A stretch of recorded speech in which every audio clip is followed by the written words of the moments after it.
சொல்லலாமா? ஆ ஆ இ ஈ உ ஊ ஏ ஏ ஐ ஓ ஓ ஔ. நீங்க சொல்லுங்க இப்ப.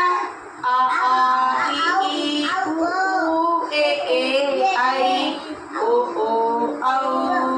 சொல்லணும், நீங்க ரெண்டு பேரும் அழகா சொல்லணும். சொல்லுங்க பார்க்கலாம். கார்த்திகேயன் நீங்க சொல்லுங்க. இ ஈ உ ஊ ஏ ஏ ஐ ஓ ஓ ஔ. Good. அக் என்பது ஆயுத எழுத்து. அக் என்பது ஆயுத எழுத்து. நீங்க சொல்லுங்க. அக் என்பது ஆயுத எழுத்து. அக் என்பது ஆயுத எழுத்து. உயிரெழுத்து 12 மறவாதீர்கள். உயிரெழுத்து பொருந்து மிராதீங்கள். ஆ இ ஈ உ ஊ ஏ ஏ ஐ ஓ ஓ ஔ.